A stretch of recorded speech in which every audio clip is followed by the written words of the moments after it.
There are many legal and ethical issues that may occur when staffing.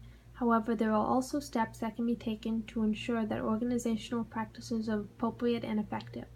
Most of the legal and ethical issues revolve around adverse impact.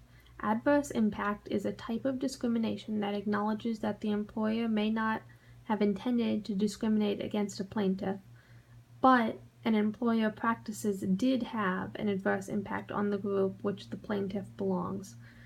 The discrimination, intentional or unintentional, is normally on the basis of race, gender, age, ethnic group, or disability.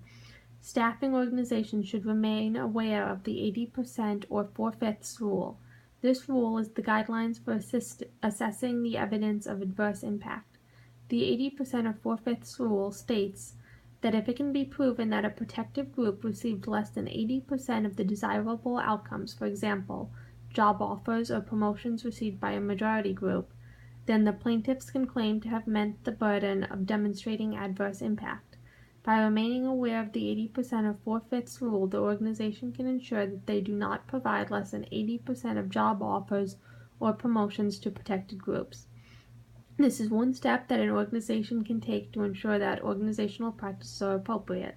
The organization can also train industrial and organizational psychologists and human resources professionals who are involved in staffing decisions in legal and ethical issues that can arise during the staffing process. By making these individuals aware of the potential problems before they arise, the organization can reduce the number of legal and ethical issues that may arise. In order to further ensure that organizational practices are both appropriate and effective, organizations could hire an independent industrial and organizational psychologist in a consultant role to inspect their organizational practices.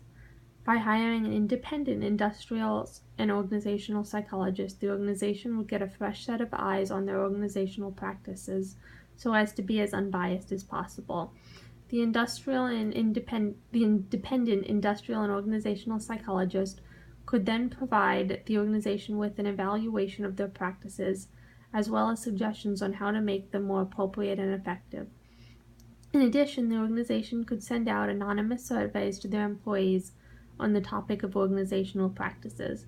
This would give the employees who work within the organization an opportunity to point out deficiencies that they may be worried about expressing to their bosses, as well as allowing employees to offer suggestions on how to impact and improve upon the effectiveness of their organizational practices of the company that they are employed by.